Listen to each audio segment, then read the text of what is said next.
Hello दोस्तों, इस YouTube channel पर आपका स्वागत है। आरआरबी ग्रुप डी का एग्ज़ाम जिनका आगामी शिफ्टों में है, तो उनके दोस्तों 203 नंबर इस टॉपिक से कंप्लीट हो जाएंगे।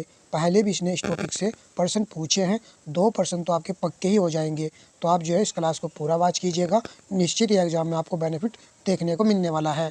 चलिए क्लास को आरम्भ करते हैं। कौन सा कथन अशुद्ध है? आपसे अशुद्ध कथन पूछा गया है। सामर्थ्य बराबर होता है कार्य बटे समय, तो ये आपका करेक्ट ऑप्शन है। और सामर्थ्य कहिए या दोस्तों शक्ति कहिए, शक्ति बराबर क्या होता है? W/T होता है, कार्य बटे समय होता है। और कार्य बराबर होता है बल गुणा विस्थापन, तो ये वाला ऑप्शन भी आपका करेक्ट हो जाएगा। कार्य बराबर सामर्थ्य गुणा दूरी होता है, नहीं, ये बिल्कुल गलत है। तो ऑप्शन सी आपके प्रश्न का यहाँ पर राइट आंसर हो जाएगा। अशुद्ध कथन हमसे पूछा गया था। नेक्स्ट प्रश्न, कार्य का मात्रक है। कार्य का क्या मात्रक होता है? हम सभी जानते हैं कार्य बराबर होता है बल गुणा विस्थापन, ठीक है। और बल का मात्रक होता है न्यूटन और विस्थापन का मात्रक होता है मीटर। इस प्रकार हमारा राइट आंसर हो जाएगा ऑप्शन बी विकल्प। नेक्स्ट प्रश्न पर आते हैं। निम्नलिखित में से कौन सा ऊर्जा का मात्रक नहीं है? ऊर्जा का मात्रक नहीं है, ये पूछा गया है। जूल भी ऊर्जा का मात्रक होता है, न्यूटन मीटर भी ऊर्जा का मात्रक होता है, किलोवाट घंटा भी ऊर्जा का मात्रक होता है, परंतु किलोवाट ऊर्जा का मात्रक बिल्कुल भी नहीं होता है। तो इस क्वेश्चन का राइट आंसर हो जाएगा हमारा ऑप्शन सी विकल्प। नेक्स्ट प्रश्न पर आते हैं। अधिकतम कार्य के लिए बल तथा विस्थापन के बीच कोण होना चाहिए। अधिकतम कार्य के लिए फॉर्मूला वही है दोस्तों जो हमने अभी लिखा है, W बराबर F/D होता है और इंटू कोस थीटा होता है। ये फॉर्मूला है। अधिकतम कार्य के लिए आपको थीटा की वैल्यू यहाँ पर रखनी होगी। अगर थीटा की वैल्यू 90 रखेंगे तो 0 हो जाएगा। हमें यहाँ पर थीटा की वैल्यू 0 रखेंगे। कोस 0 का मान 1 होता है, तो अधिकतम कार्य के लिए थीटा की वैल्यू हमको 0 रखनी पड़ेगी। ऑप्शन ए यहाँ पर राइट आंसर हो जाएगा। नेक्स्ट प्रश्न पर आते हैं। बल द्वारा किसी वस्तु के विस्थापन में किया गया कार्य शून्य होता है, ठीक है। यदि बल की क्रिया रेखा की दिशा व वस्तु के विस्थापन की दिशा के बीच कोण होना चाहिए, ठीक है, शून्य होने के लिए। अभी मैंने आपको बताया है, यदि आप 90 थीटा बराबर 90 डिग्री का कोण ले लेंगे तो कोस थीटा की वैल्यू 0 हो जाती है, जिससे हमारा किया गया कार्य शून्य हो जाएगा। तो सी विकल्प यहाँ पर राइट आंसर था। प्रश्न नंबर आपका 6 है। ऋणात्मक कार्य की दिशा में बल तथा विस्थापन के बीच कोण होगा। तो बल तथा विस्थापन के बीच कोण होना चाहिए 180 डिग्री। ऑप्शन डी विकल्प यहाँ पर राइट आंसर होगा। प्रश्न नंबर नेक्स्ट है। ऊर्जा का मात्रक है। ऊर्जा का मात्रक आपसे पूछा गया है, तो ऊर्जा का मात्रक क्या होगा यहाँ पर? न्यूटन मीटर, यानी कि बी विकल्प आपके प्रश्न का राइट आंसर होगा। ऊर्जा का मात्रक न्यूटन मीटर होता है, ठीक है। और ऊर्जा का मात्रक दोस्तों जूल भी होता है, ये भी आपको याद रखना है। चलिए नेक्स्ट प्रश्न को लगाते हैं। 1 किलोवाट घंटा में होते हैं 3.6 गुणा 10 की पावर 6 जूल। ऑप्शन डी यहाँ पर बिल्कुल सही आंसर है। प्रश्न नंबर नेक्स्ट है। आपसे पूछा जा रहा है किसी पिंड की गतिज ऊर्जा का व्यंजक है। तो गतिज ऊर्जा का सही फॉर्मूला आपको चुनना है 1/2 mv², यानी कि डी विकल्प आपके प्रश्न का राइट आंसर होगा। नेक्स्ट प्रश्न दोस्तों, आगे और भी अच्छे प्रश्न आपको देखने को मिलने वाले हैं, क्लास में बने रहिएगा। एक पिंड का वेग उसके प्रारंभिक वेग से 3 गुना करने पर उसकी गतिज ऊर्जा हो जाएगी। वेग को आप 3 गुना कर रहे हैं तो क्या हो जाएगा? 9 गुनी हो जाएगी, क्योंकि गतिज ऊर्जा का जो फॉर्मूला होता है K बराबर 1/2 mv² होता है। तो वेग को आपने 3 गुना किया है, तो v की जगह 3 लिखेंगे तो 9 गुना हो जाएगा। तो डी यहाँ पर राइट आंसर था। प्रश्न नंबर 11 है। जब किसी वस्तु का वेग 2 गुना कर दिया जाए, अब वेग को 2 गुना करेंगे तो गतिज ऊर्जा आपकी 4 गुना हो जाएगी। अभी मैंने आपको सही करके दिखाया है। नेक्स्ट प्रश्न पर आते हैं। पवन ऊर्जा है। पवन ऊर्जा में किस प्रकार की ऊर्जा होती है? क्या स्थिर ऊर्जा होती है, क्या गतिज ऊर्जा होती है, या रासायनिक ऊर्जा या विद्युत ऊर्जा? यदि आपने ऑप्शन बी विकल्प चुना है तो ये आपका सही होगा। पवन ऊर्जा दोस्तों, पवन ऊर्जा में गतिज ऊर्जा जो है उत्पन्न होती है। पवन ऊर्जा के माध्यम से हम गतिज ऊर्जा इससे उत्पन्न कर सकते हैं। तो यहाँ पर दोस्तों राइट आंसर ऑप्शन बी था। नेक्स्ट प्रश्न। यदि किसी पिंड का संवेग 2 गुना कर दिया जाए तो उसकी गतिज ऊर्जा हो जाएगी। आप संवेग को 2 गुना कर रहे हैं तो उसकी गतिज ऊर्जा हो जाएगी 4 गुनी। 4 गुनी हो जाएगी। यहाँ पर लिखा हुआ है, थोड़ा सा हिंट देखिए, संवेग क्या होता है, P बराबर mv से संवेग 2 गुना करने से वेग 2 गुना हो जाएगा। जब वेग 2 गुना हो जाएगा दोस्तों, तो गतिज ऊर्जा में भी K बराबर क्या होता है, 1/2 mv² होता है। यहाँ पर ये 2 गुना हो रहा है, जब यहाँ पर v की वैल्यू आप 2 रखेंगे तो गतिज ऊर्जा आपकी 4 गुना हो जाएगी। मोस्ट इम्पोर्टेंट ये क्वेश्चन था। क्वेश्चन नंबर नेक्स्ट है, किसी पिंड का द्रव्यमान 2 गुना और वेग आधा करने पर गतिज ऊर्जा हो जाएगी। अब आप फॉर्मूला लगाइए, K बराबर 1/2, आप द्रव्यमान को 2 गुना कर रहे हैं तो 2m लिख दीजिए, और आप दोस्तों वेग को आधा कर रहे हैं तो आधा कर दीजिए और इसका स्क्वायर यहाँ पर लगा दीजिए। तो क्या आएगा, अब आप देख लीजिए, यहाँ पर राइट आंसर हो जाएगा ऑप्शन ए, आधा हो जाएगा। ठीक है, क्या हो जाएगा, आधा हो जाएगा, क्योंकि ये 1/4 हो जाएगा, 2 से 2 काटेंगे तो फिर आधा ही रह जाएगा। चलिए, प्रश्न नंबर आपका नेक्स्ट है, 1 किलोग्राम के एक पिंड की गतिज ऊर्जा 200 जूल है, तो वेग क्या होगा। अब गतिज ऊर्जा आपकी 200 जूल दी गई है, 1/2 m की वैल्यू आपको 1 दी गई है, और गुना v² की वैल्यू आपको निकालनी है। 2 की गुना आप इधर करेंगे, ये हो जाएगा 400, और इधर आ जाएगा v²। जब दोस्तों इसको हल करेंगे, ये हो जाएगा 20 का स्क्वायर और ये हो जाएगा v²। आप घात से घात काट दीजिए, v बराबर आ जाएगा 20। आपका ऑप्शन हो जाएगा पहले वाला विकल्प राइट आंसर। तो इस तरीके से प्रश्न एग्जाम में पूछे जा रहे हैं। प्रश्न नंबर 16 है, निम्नलिखित में से किसमें गतिज ऊर्जा है। तो किसमें गतिज ऊर्जा है, 4 ऑप्शन आपको दिए गए हैं। पृथ्वी तल से 2 मीटर ऊंचाई पर उठा हुआ 5 किलोग्राम भार का एक पिंड, तो इसमें तो गतिज ऊर्जा निहित हो ही नहीं सकती, क्योंकि इसमें स्थिर ऊर्जा होती है। पहला विकल्प आप हटा सकते हो। चाबी भरी हुई घड़ी का स्प्रिंग, ये भी नहीं होगा। भूमि पर लुढ़कती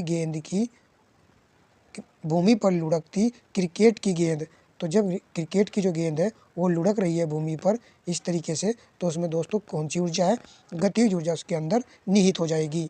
तो यहाँ पर सी विकल्प राइट आंसर है। नेक्स्ट प्रश्न, किसी वस्तु पर किया गया कार्य निर्भर नहीं करता है, किस पर निर्भर नहीं करता है। अब कार्य की बात कर रहा है, कार्य का फॉर्मूला हम जानते हैं, F इंटू क्या होता है, D होता है, और कोस थीटा होता है। ठीक है, अब आप देखिए, विस्थापन पर निर्भर करता है, बिल्कुल भाई। आरोपित बल पर भी निर्भर करता है। बल और विस्थापन की दिशा के बीच के कोण पर भी निर्भर करता है। यहाँ पर हो जाएगा, अब आप आंसर चुन सकते हो, डी विकल्प यहाँ पर बिल्कुल सही आंसर है। वस्तु के प्रारंभिक वेग पर यह निर्भर नहीं करता है। करेक्ट है हमारा ऑप्शन डी। तो फॉर्मूला बेस्ड क्वेश्चन था ये, इसी तरीके से तो क्वेश्चन आते हैं। चलिए क्वेश्चन नंबर 18 लगाते हैं।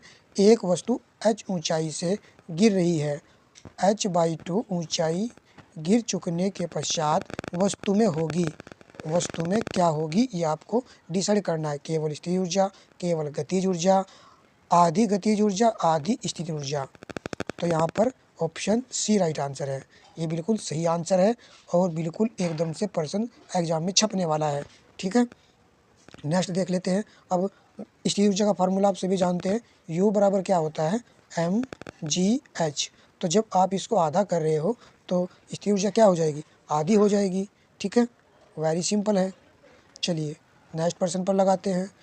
नीचे की ओर गिरते पिंड की गतिज ऊर्जा, नीचे की ओर कोई पिंड गिर रहा है तो इसकी गतिज ऊर्जा आपकी स्थिर रहती है, घटती है, बढ़ती है, घटती है, फिर बढ़ती है। तो दोस्तों जैसे ही ऊंचाई से नीचे आएगी इसकी गतिज ऊर्जा बढ़ेगी। तो यहाँ पर सी आंसर बिल्कुल सही आंसर था। नेक्स्ट प्रश्न, स्वतंत्रता पूर्वक गिरती हुई वस्तु की गतिज ऊर्जा बढ़ती है और स्थिर ऊर्जा घटती है। ये अच्छा पॉइंट है, इसको आप याद रखिएगा। गतिज ऊर्जा बढ़ती है और स्थिर ऊर्जा घट जाती है। प्रश्न नंबर 21 है, एक स्प्रिंग में गतिज ऊर्जा उसकी निम्नलिखित स्थिति में अधिकतम होती है, किस स्थिति में अधिकतम होती है, ये प्रश्न पूछा जा रहा है। संपीड़ित स्थिति में, सी विकल्प यहाँ पर राइट है। ऐसे प्रश्न को ध्यान से देखना होता है। नेक्स्ट प्रश्न, आकाश में उड़ते पक्षी में किस प्रकार की ऊर्जा निहित होती है। केवल गतिज ऊर्जा, देखिए गतिज ऊर्जा होगी, केवल स्थिर ऊर्जा भी होगी। तो राइट आंसर होगा सी विकल्प, गतिज ऊर्जा स्थिर ऊर्जा दोनों ही उसमें देखने को मिलेगी आकाश में उड़ते पक्षी में। तो यहाँ पर सी राइट आंसर था। नेक्स्ट प्रश्न, ऊर्जा के मात्रक जूल के स्थान पर लिख सकते हैं। देखिए ऊर्जा के मात्रक जूल के स्थान पर लिख सकते हैं न्यूटन मीटर। ऊपर भी आया था ये क्वेश्चन। न्यूटन मीटर कार्य का मात्रक होता है, F इंटू डी बल का मात्रक न्यूटन होता है और विस्थापन का मीटर होता है। तो ठीक है, कार्य का मात्रक है ये, और कार्य और जूल दोनों के मात्रक जूल भी होते हैं। चलिए प्रश्न नंबर आपका 24 है, सामर्थ्य का मात्रक क्या होता है। अब सामर्थ्य हमने आपको क्या बताया था, सामर्थ्य या फिर शक्ति, इन दोनों का केवल एक ही मात्रक होता है, वो होता है जूल बटे सेकंड, यानी कि यहाँ पर आपका बी विकल्प राइट आंसर है। इसका फॉर्मूला होता है W/T। तो ऊपर कार्य का मात्रक जूल होता है और आपका समय का मात्रक होता है सेकंड। ठीक है, नेक्स्ट प्रश्न लगाते हैं।